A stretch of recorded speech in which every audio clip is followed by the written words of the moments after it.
yeah, that's the best idea in the world. Yeah, we're absolutely going to change the world with this. This is lock it in. And then we sobered up and it was probably a week before we chatted with each other again. That idea we had the other night? What do you think? Like, yeah, actually, you know what? That could work. Let's sit down and have a chat about it. You're listening to The Occupational Philosophers with Simon Banks and John Rice.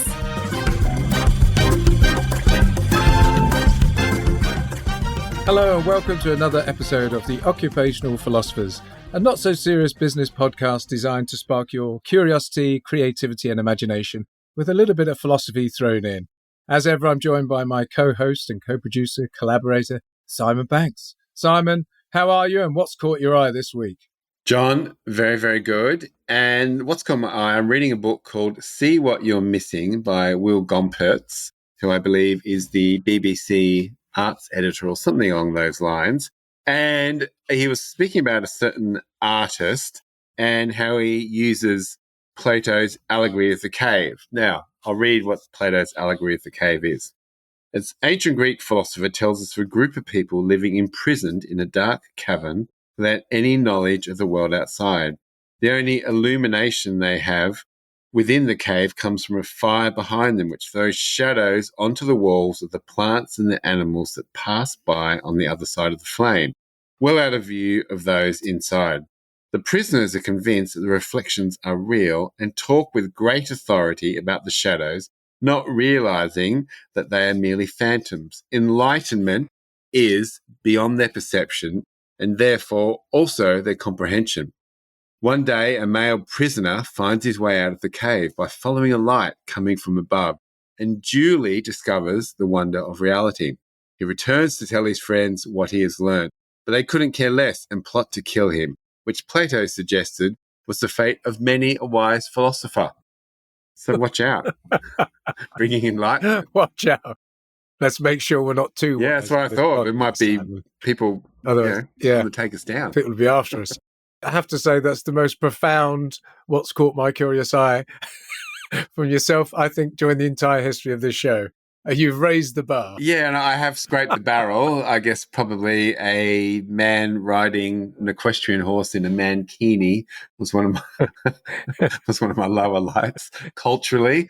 Wasn't your best. Well, dude, hadn't caught my eye, but I think I've raised the bar somewhat. Certainly did.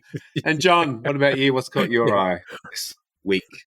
Well, bizarrely, there might be some parallels here, which is all about how we perceive things. There's something called street wisdom. You may have heard about this. It's been something that's been on the go for a while, and it's the idea of going out into your built environment with a question in your mind and seeing how said environment inspires your thinking or helps spark off ideas around the thing that you're trying to wrestle with or navigate. So it could be something big and hairy, big hairy challenge, as they often say, the climate crisis or global conflict or polarization or something like that. Or it could be something personal about relationships or whatever it is. Or it could be, obviously, as an organization, you could go out as a team. And I have done this. I didn't realize it was called street wisdom, but I have done it where I've taken a team out on a walk and did a sort of boring consulting as a team coach. Yeah, that's it. Come and explore the built environment and see what answers it projects for you. Anyway, so they come up with street wisdom, which is better. And they also just last week had the Worldwide Wonder, which I thought was a great title. So rather than sort of go and try and find answers on the World Wide Web, go and find answers on the Worldwide Wonder. And so it was encouraging people globally, almost a movement has built around the street wisdom all over the world to go out, to resolve those questions, to spark your thinking around ideas or questions that you're wrestling with through the art of walking and seeing connections to things. So it's walking with traveler's eyes, and you see a bridge that represents a metaphor for the way you've got to bring two ideas together and connect them in some way. Or you look up and you get sort of a different perspective, or you look down, etc. So I have seen it kind of work, as I say, through my own sort of cobbled together amateur approach to this. But I was absolutely delighted to see that this really is a thing and seems to be growing in popularity. Now, I just remember, I wrote about this in my book many, many moons ago, literally about this. I was stuck for an idea for a proposal for a client on a deadline, etc., etc. So I went for a wander around the block in my local neighbourhood in Terrigal, which is lots of cafes, gift shops, etc., etc. Yeah. So loads of stimulus in the windows just before they were all open early one morning. Wrote down everything that I see. That I came back and looked at my list of about 100 things, and my ideas came out of that. So yeah, it works. Yeah, it's fantastic. Yeah, just that taking you off to somewhere different to see then what you bring back in terms of connections. I've done something similar with a team. We've done it around art galleries. Yeah. I'm sure you've had that idea where you get people to connect to a piece of art and then they look at that and see how that metaphorically might represent the thing they're trying to resolve or wrestle with or whatever. So it's definitely quite a powerful means to, I don't know, not jar their thinking's the Trigger, wrong word. maybe. You know what I mean? So So just stimulate, disrupt. trigger, spark. Yeah, stimulate. That's it. So don't yeah, look to there we the go. internet. 2 profound insights. Yeah, look at us, hey? Look at us. Woohoo, we're flying. Don't look to the internet for answers. Look to the world. Yeah. I like it. The worldwide wonder, Now, not the worldwide we've web. probably Yeah, wasted another 2 hashtag. whole show ideas in that introduction, John. So Well, yeah, that's it. Maybe we should now go to where the real gold is, and that's with our guests.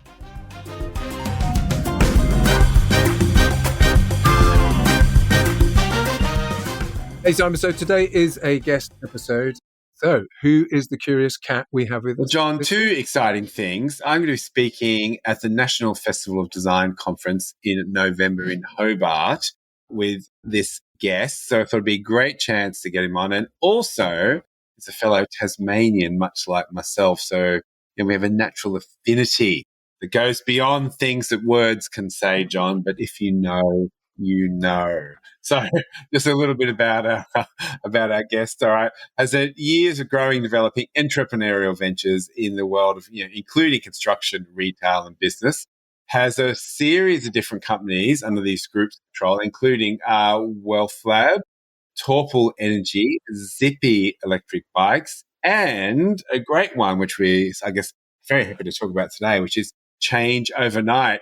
And with his founder, Sam Harberley, and I apologies, Sam, if I got that wrong, has conjured up an idea behind Change Overnight in early 2018 while dreaming of ways they could extend their mission to make a positive impact in our world. I guess enjoys technology, making a difference, and thinking very, very, very big.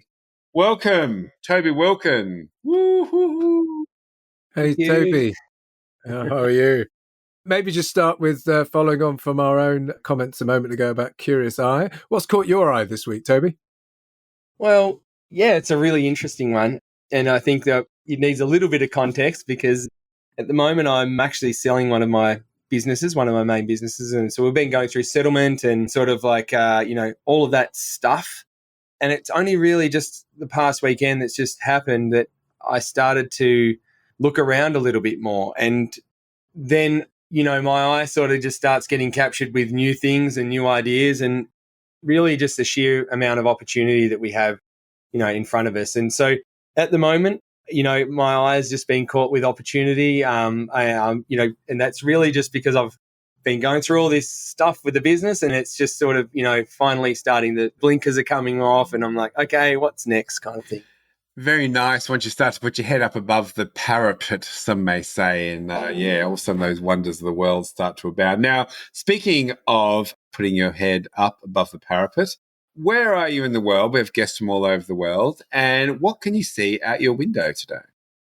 I am from the sunny Launceston, Tasmania, not to get confused with Hobart because that's south and we don't like to talk rivalry. about south that much. You got to keep the rivalry, alive. Northerners. That's right.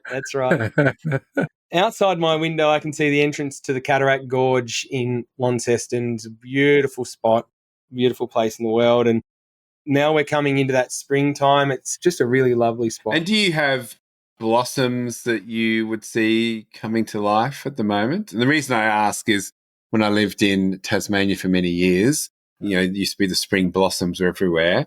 But when we moved to the mainland, as you call it, as Tasmanians call it, the mainland, there weren't so many about. So I always like it when I go back in springtime to see those more seasonal blooms. Are there any of those about in your neighbourhood?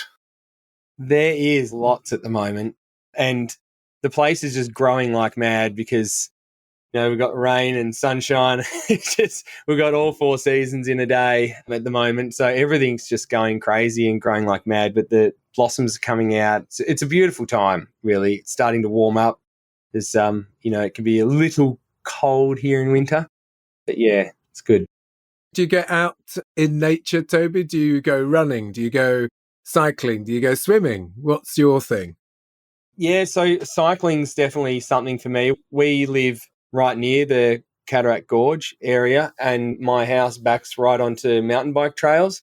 So that's a common area for us to go and, a bit of exercise, walk or a ride. It's a beautiful spot, and it's all protected up around that area. So it's lovely. Now, following on from our other questions, what are you curious about right now, or what big question are you wrestling with? Yeah, wow, it's a good question. Obviously, that's why we asking it. But yeah, that's right. I think in light of where I'm at the moment with, like I've sort of alluded to before, selling a business and just sort of, my eyes being opened up, to all that stuff. It's really hard, when you're in a business every day and you're working hard and you're doing all the bits and pieces, and you end up with the blinkers on a bit. So only when you can start to release yourself from that you start to see, the opportunity and stuff. So for me, it's like, what's next at the moment? What impact can I have? Where is there a need? Where is there a problem that I can solve? Is there something I can do better or different? And what does that look like next? And I'm not sure what that is yet, but it's a big question and it's a nice space to be in. And given enough time, I'm sure something cool is going to come out of it. And is that, thinking about what I was saying about the worldwide wander, the street wisdom, is that something that you do explore through solo reflection and walk about and see what catches your eye, but also presumably with others? You explore these questions with other close confidants, family, friends, etc.? Yeah, definitely. You're always sort of throwing ideas around and, what could happen, and like talking about different parts of society and how things are at the moment and not necessarily how they need to be in the future. And some of those questions are much too big for us to necessarily answer on our own, but they are things that can spark small amounts of change in different areas. It might be that we don't take on the whole thing, but we take on a little bit of it, and having people around us that, that don't mind dreaming a little bit, talking about it, fleshing some ideas out. You've got to have those people around you because, that's where the gold sort of happens, really. Yeah. And look, part of this show, and I guess I've learned a lot more with John's interest in philosophy, is philosophers come with great questions. So that ability to stop and ask some of those bigger questions seems very much in that intersection of what you do. So that's just going to lead me through to my next question. How would you describe what you do? And if you're in the middle of 3 or 4 things, what are those intersections? Yeah, I think if I distilled down, the opportunities and different things that I've done in the past, it really, for me personally, it came down to 2 things. I've been good at making connections with people and, talking to people and portraying an idea and, that sort of creative process. But then also I've just been good at sales. I can talk to someone about things and, like sometimes I don't see sales as a dirty word. A lot of people do, especially today, because I think that probably, the old used cars gave it a bad word, but a bad name, bad rap. But ultimately, everything in life has some sort of sales component to it at some level, even just coming on a podcast, we're talking about it and we're sort of selling the idea of coming on the podcast, right? And if you buy into it and you're like, yeah, that's a great idea, let's do it, right? That's that, I don't know, that sort of transactional sort of thing that happens. And we were talking offline, Toby, as well, but that thing about where you are selling, as you say, connecting people to ideas, connecting people to each other to move your ideas forward, maybe things that you think are going to have an impact, about that idea of you have to have a real depth of conviction in yourself to be able to do that effectively, don't you? You have to have real belief in the idea that you're taking out there for it to influence others. Because, as you say, sales happening all the time. It's really influencing and bringing people along on a journey type thing some of the time, isn't it? Yeah, definitely. The first person that you need to really talk to is yourself. Am I into this idea? Have a word with yourself. Yeah, that's right, and run it through your own sort of filters. Is it a good idea? What does it look like? How is it going to help people? What problem is it solving? All those things. And if you can portray that to yourself well enough, then you start to get a deep conviction about it. And then talking to other people becomes easy because it's coming from your heart most of the time. You're speaking about your truth and what you believe in, whether that's sales or whether it's something else, whatever. But you have to have that deep conviction in yourself about it.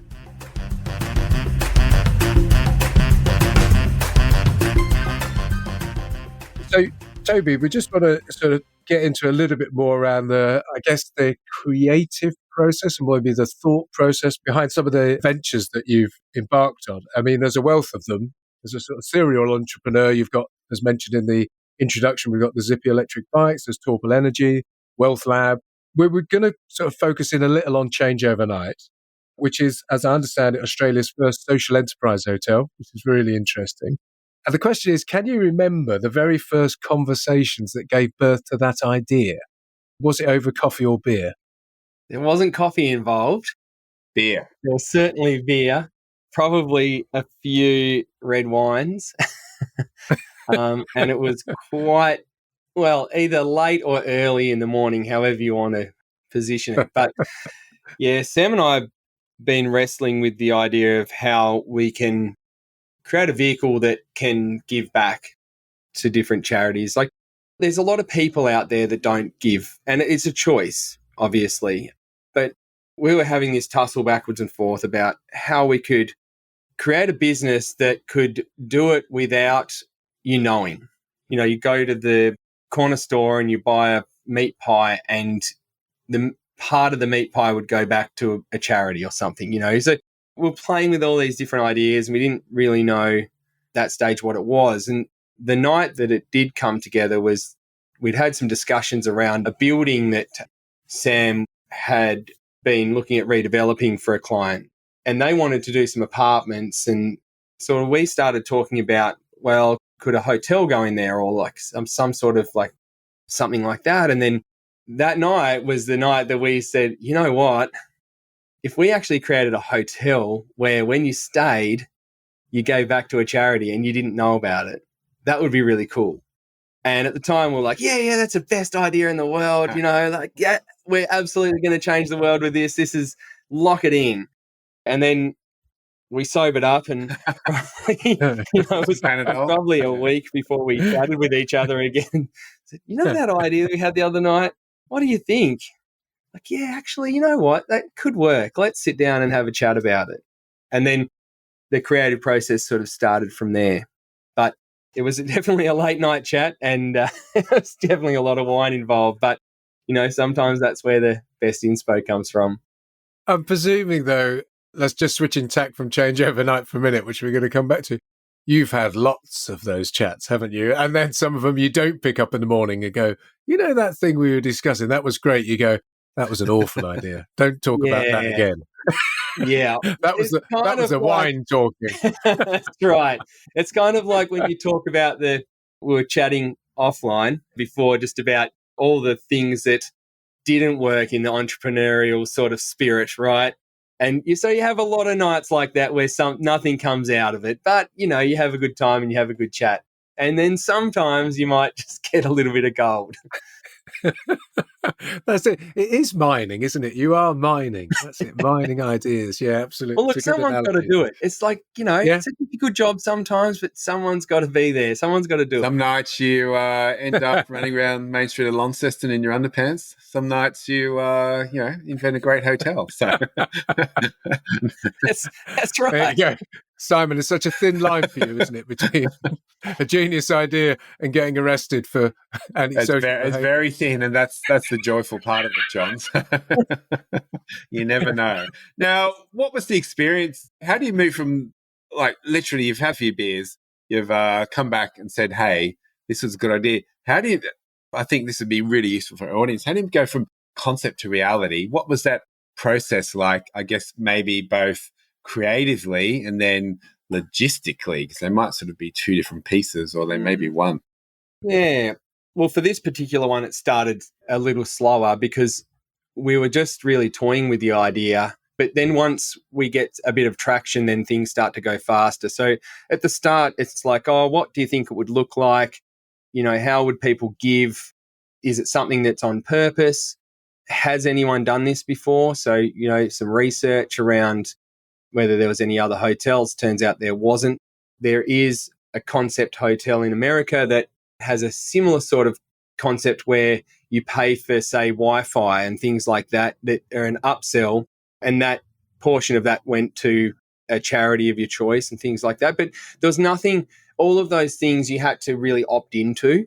And what we were trying to do is create something that it would just happen automatically. You were aware of it, but you didn't pay extra for it. And that was where I suppose the gold was, but also where the difficulty was, because to run a profitable hotel or a hotel that works, you still need to be able to make money and pay the bills. But you can't, you're in a free market with other hotels that you're competing against for a room, a night stay. You can't have a more expensive room because you've got charities either. So it had to be competitive as well. Yeah. So that's the start of it. And when we started to tick some of those boxes and say, okay, yeah, we've got a solution for that. Yeah, we can make that work. Or how about, if we got a tangible thing, so that we talk to the charities and say, how much does it cost you to do this or that? So then we can sort of say to a guest, not that you're giving X amount of dollars, but you're giving, it might be a therapy session for a child in need, or short-term education program or things like that. So we're really trying to position it as a tangible. Once we got to that point, then things started to run a lot faster, because by that stage we'd talked to the building owner, said, okay, you're getting the redevelopment, we needed to take a lease on it, and things just all started to, they run a lot quicker. We were lucky, I suppose, in some respect that we had a bit of lead time, because the building was being built, because we moved into a pre-built set of apartments in this case. So we had a bit of lead time, but yeah, once you start to get that steam and that momentum and, lock in those meetings and really start to make it happen, then it gets quite exciting. And at what point does the money conversation come in, with the investment conversation come in, Toby? So you've got the great idea, you've got people who can think about it practically, maybe the logistics, the execution of it, and then the money comes into play to hold it all together. How does that kind of work? Is there a moment where you have to get that absolutely nailed down before you then proceed with any further discussion or progress? Definitely, yeah. And it's one of the most important parts, because you don't get that right up front, then you just create yourself pain 2 or 3 months in, or whatever it might be. So early on, we were working on budgets and cash flows and, understanding, okay, if we're at X occupancy, are we going to be able to pay the bills? Where's our break even? And there's obviously a big leap of faith in all of that, because at some point you have to say, okay, we're doing it, but you really got to do as much as you can up front to make sure that you position yourself for success. And if that means, okay, we can't do this without $100,000 worth of furniture, which is one of the items, that's a problem that we had to solve and make that happen. And being the people that we are, we looked outside the box for some of that stuff. So we talked to a furniture supplier and we said to them, this is our vision, this is what we're doing, but we need a little bit of help.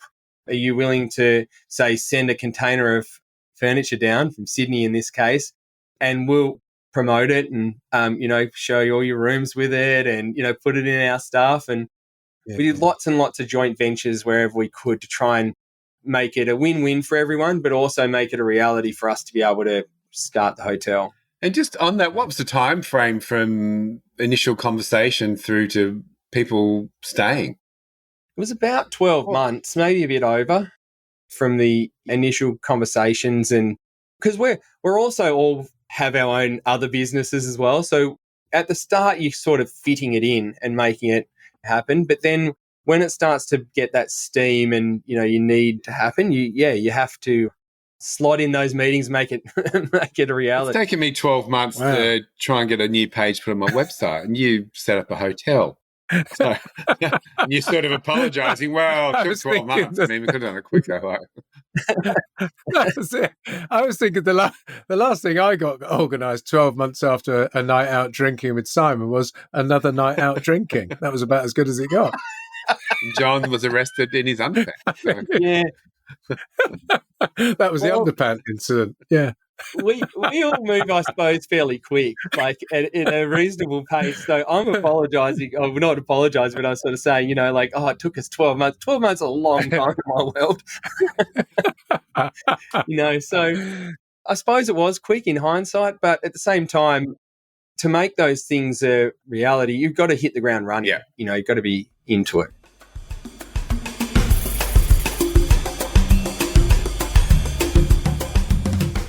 Can you tell us then a little bit, and we've kind of alluded to it there, Toby, but the team that then assembles, I'm going to say Avengers assemble, to make this a reality quite quickly.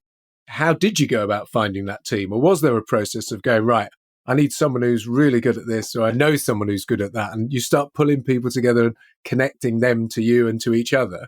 Yeah. It sounds like Ocean's 11 or something. Hey, we need someone who can pick locks. Acrobat. We need someone who's good at this. But gotta just pick up the special phone and dial the special number. Yeah. We're on. Yeah, how does that happen?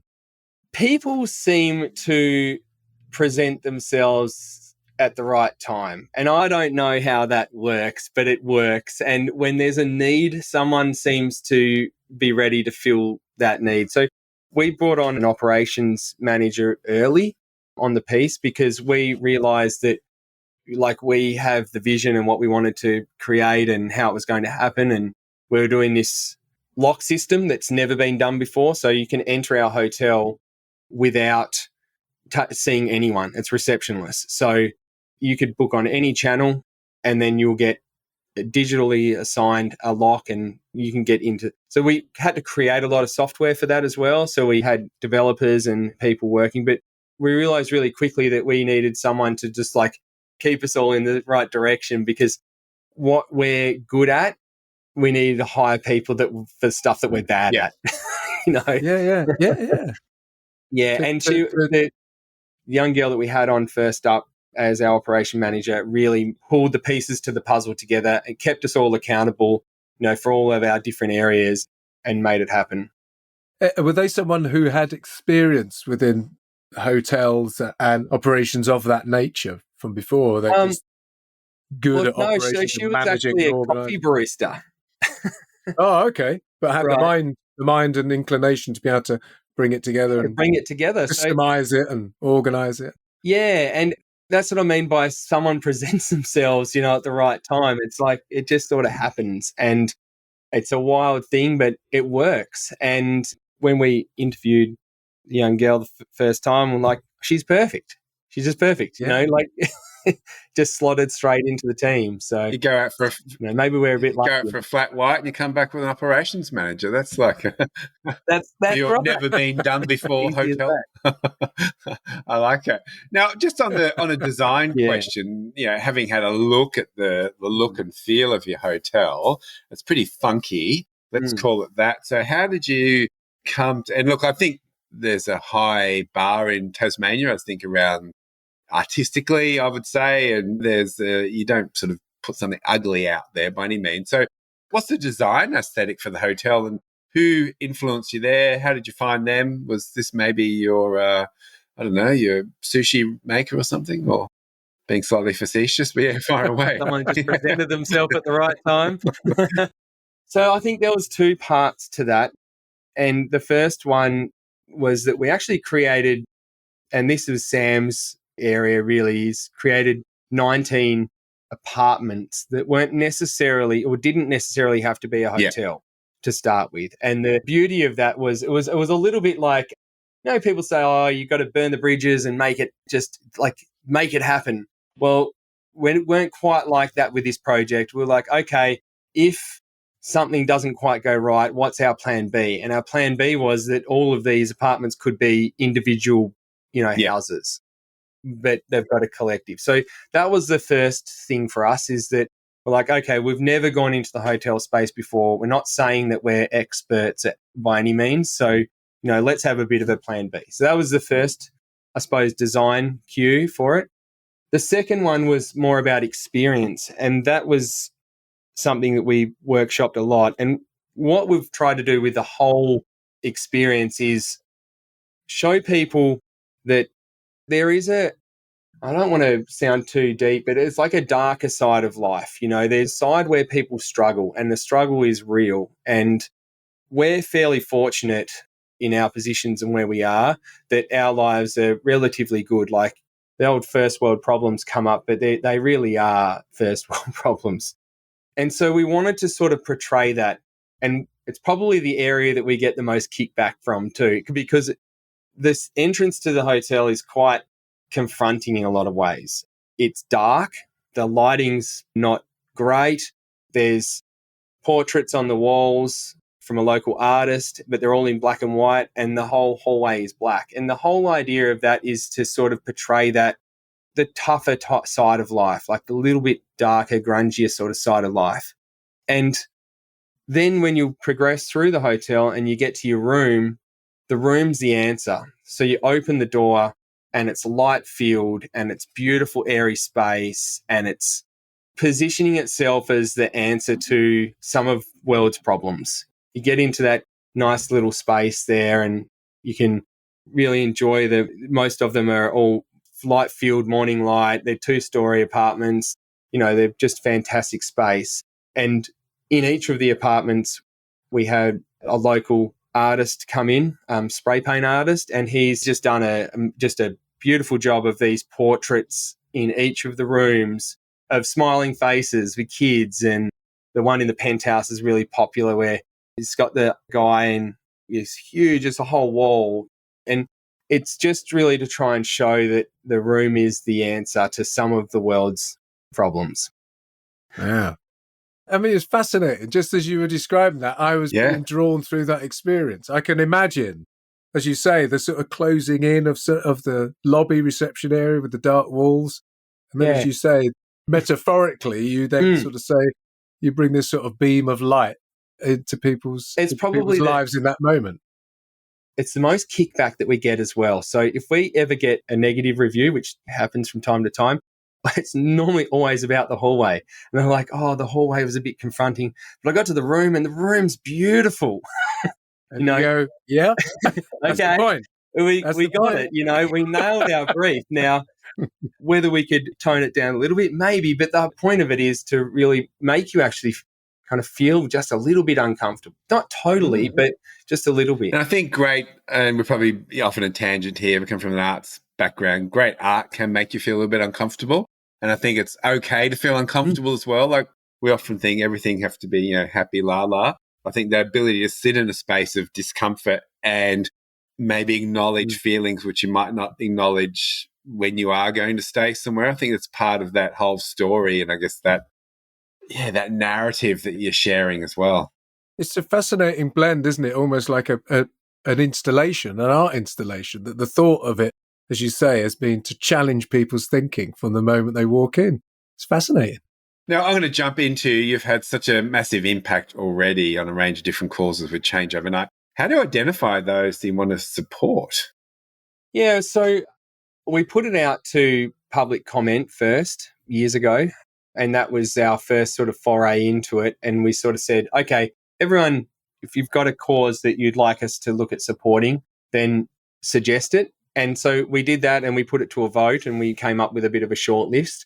It's really difficult trying to come up with a list because there is so many worthy charities out there that just do such great things. We wanted to try and keep the charities to a blend of local, so, local where the hotel is, and then area, so Tasmania or Greater Australia, and then some international charities as well. So we really wanted to try and keep a blend of it, but our heart is, it's all over the place, but we'd like to really make an impact locally as well, where the hotels are. Are there any that are particularly close to heart for you, Toby, in terms of ones that you've connected to or through that initiative that you're most proud of? There's quite a few probably on that list, and some that I've visited overseas and had time and spent time in them. I think locally, JCP Youth is one that's close to my heart. We've followed that really from its inception when it was one guy just on the streets looking after kids. They're in need, and he's just a phenomenal guy, Will Smith. And he's even had his own health battles lately, and he just soldiers on, and he's created this wonderful organisation now where I think they're up to maybe 16 or 18 staff now, that their sole purpose is to go out and find children that have been forgotten about or slipped through the system or are in trouble with the local authorities all the time, and show them another way, show them what the possibilities are. And the results would just speak for themselves. It's just phenomenal. So, Toby, it's time for a thought experiment, which is our opportunities to explore profound ideas with you, as great philosophers once did. Actually, no, that's wrong. It's just a game now, actually, we're going to play. So, with your extensive knowledge of tourism, more specifically hospitality and hotels, with your own change overnight hotel, this thought experiment is called Trip, open bracket, advisor, close bracket, of a lifetime. You can see what we did there. We're going to read out some TripAdvisor reviews of famous hotels referred to either in songs or movies. And you have to guess the name of the hotel and the song or movie it was made famous by. Here we go. I'm going to start you with an easy one. And we could always drop some more clues in if it's getting desperate. Sounds like a good idea. So this first hotel it's a 2-star review by Brad here. And Brad says, I cried for most of my stay here. I arrived with my fiancée, but she ran off with the waiter on the first night. I lost my heart at this hotel, although I must say the pancakes were great. Which famous hotel? French? No. Don't get distracted by the pancakes. Stick with the fact that this guy's upset and he had his heart broken at this hotel. What hotel is it? It's a song. Heartbreak Hotel. Yay! Yeah! And who was that? Got one. I was not expecting to get one. You're off. You're off and running. You're on All the right, scoreboard. we're good. It's a solid start. Okay, second one is a 1-star review by Shelley. I needed a break after working very hard on my new novel, but all work and no play, as they say, is never a good thing. I checked into room 237. Musty smell in the bathroom, crazy carpet, and Johnny the janitor was a bit weird. Lovely mountain views, amazing maze, and the hotel grounds. But the creepy twin girls on the first floor took a bit of getting used to. ... Excellent toast. ... What hotel is this? This one is a little more difficult. It's quite long. Oh. Yeah. Well, key things to remember in this one, I would Johnny think, the janitor. Toby, is Johnny. And he'd often announce himself with the words, here's Johnny. It's a movie. Here's Johnny. Bam, bam, bam. Oh, yes. Yes. Got me. Yeah. It's a movie. But which movie? What was the name of the hotel? I mean, this is a big double pointer here. This is a big double We'll pointer. give you a clue. Can I The Google? movie starts with the something. Something is the name of the film. Yeah. No, I think we got. I'm drawing blanks. It's The Shining. It's The Shining. Oh, The Shining. The hotel is the Overlook. And the hotel's name is. Do you remember the movie, Toby?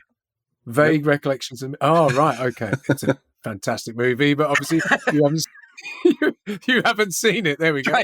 Straight up. Popular cultural reference there. Completely failed. This is one of the negatives to running a few too many ventures. I would have thought you'd definitely have done your research if you were going to open a hotel and say, I don't want it to be like the Overlook Hotel in The Shining. Well, I thought you were going to say, I thought you would have done your research for the thought experiment, but it says on my notes, it will be revealed on the day. Absolutely, yeah. Yeah. Of course. All right, next one, John. So, I worry about our fifth one, but anyway, go for the next one. Yeah.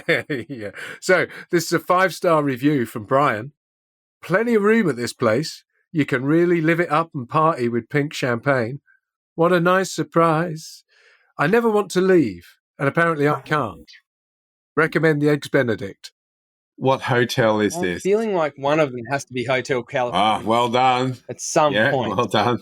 Yay! That's it. You can never leave. Well done. I'm going to go down for double points on this one.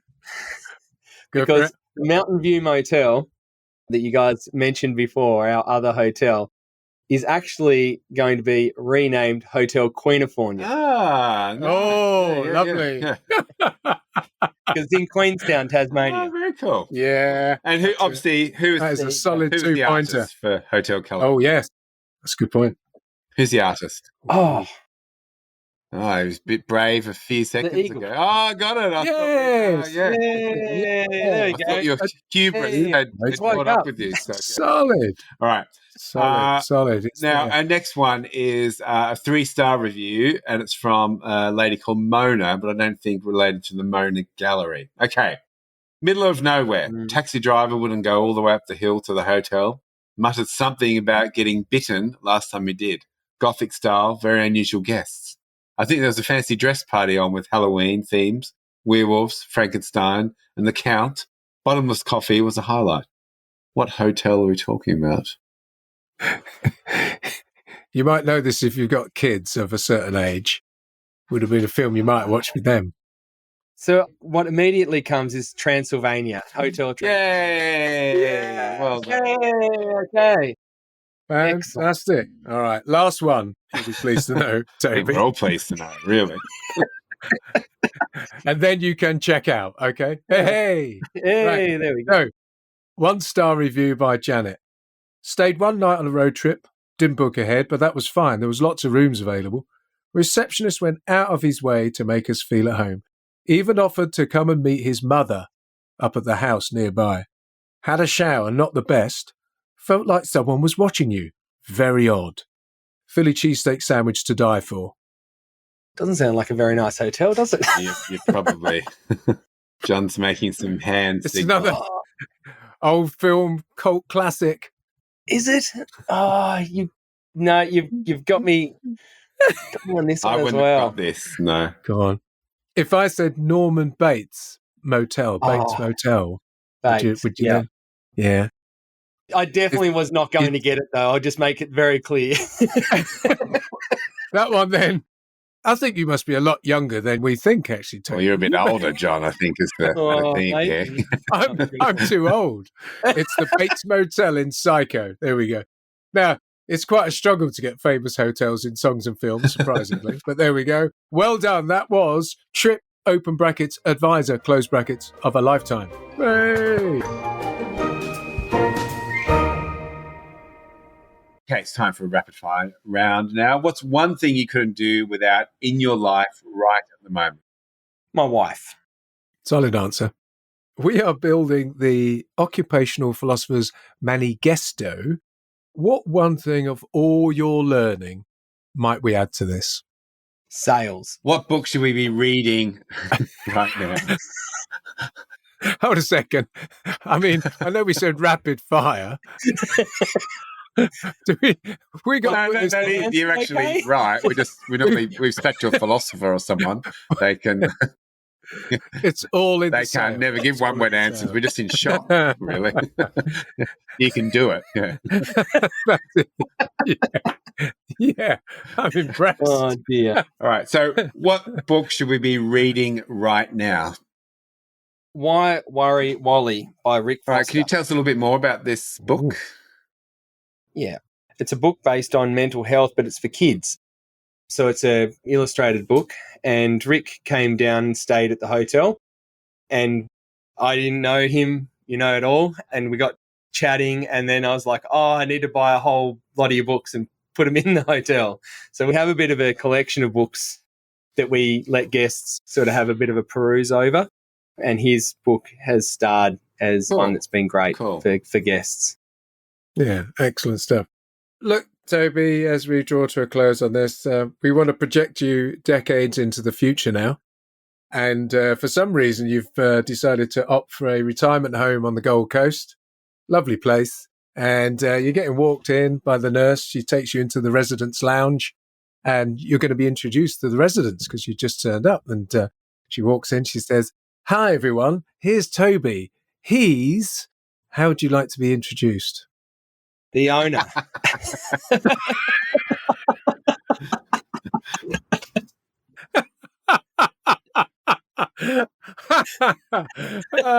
No one has ever said that. There we go. The absolute entrepreneur. Well, he said to the sales last. for his advice. Yeah. All the way to the end. All the way to the end. I thought you were going to add the owner. Now get out. We just had a 25% rise in your fees, payable today. Yeah.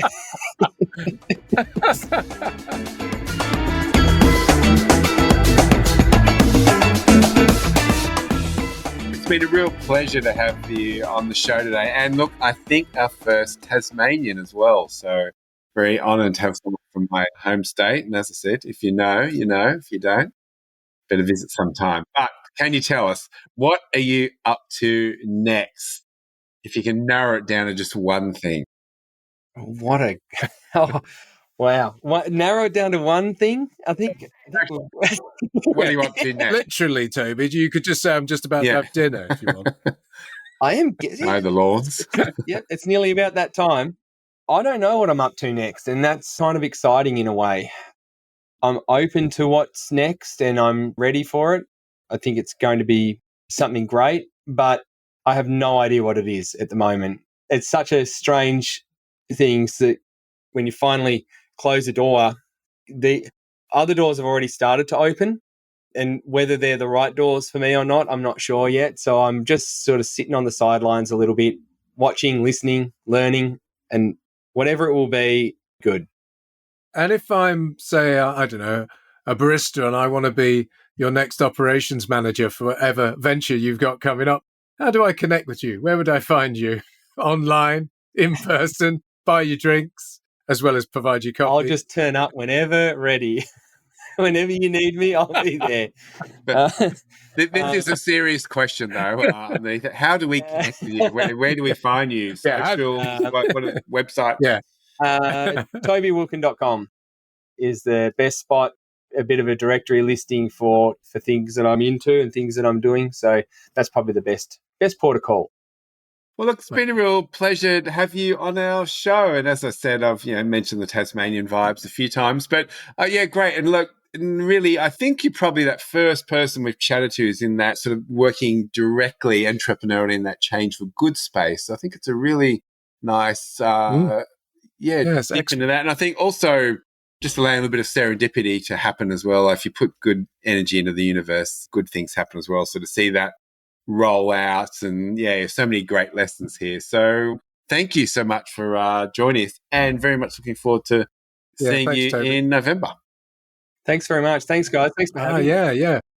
So just before that, so what is that again? Do you want to state that again? It's the Festival of National Design, Festival of Design 2024 in Hobart, and the dates will be November 7th to 9th. Great array of speakers, including Toby and myself. And it's a very, very, very cool event. A lot of cool things coming on, and in Hobart. So where more could you want to be for a conference event? It's going to be a lot of fun. It'll be a lot of fun.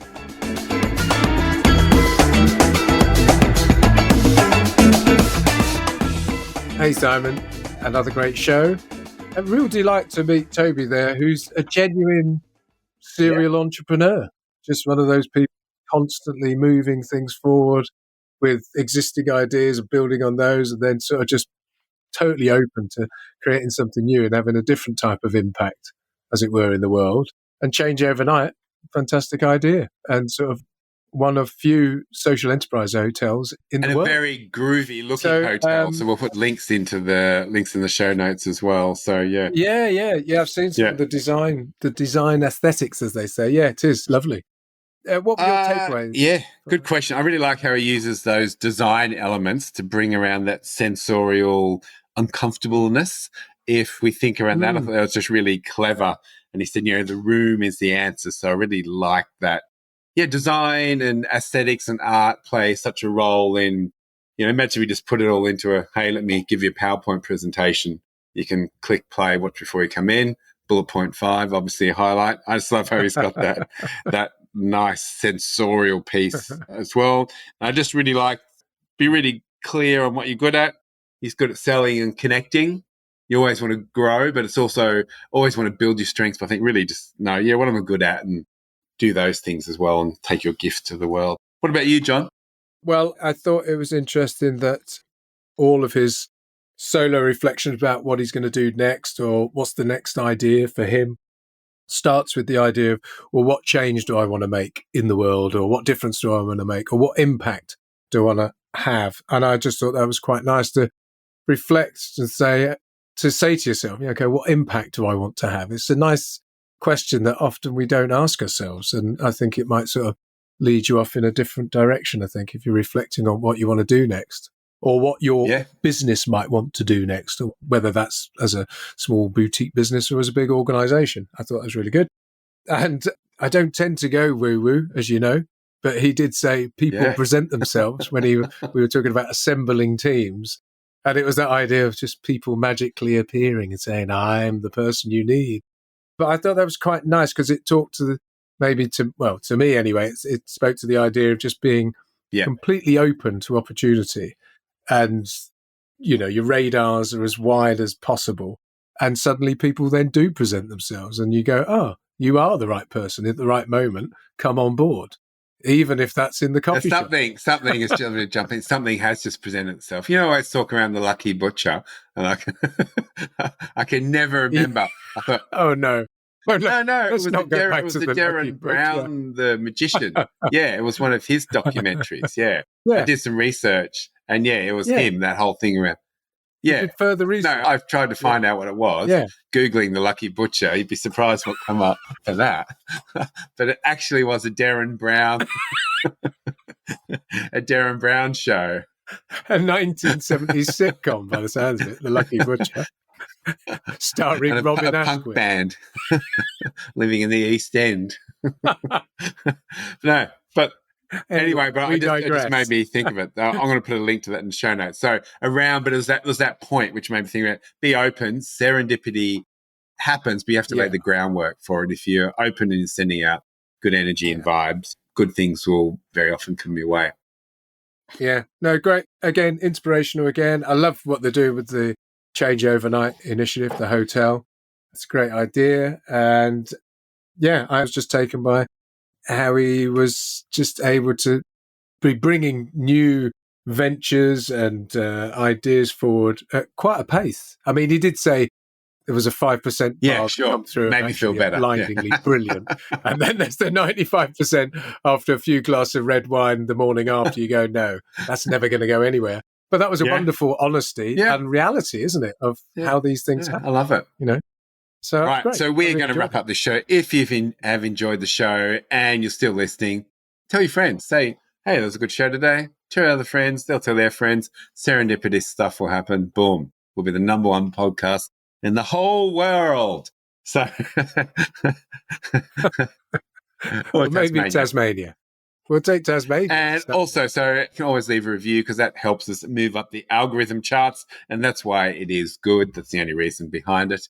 Makes the internet love us a little bit more. And other people can find us and listen to other things we talk about as well.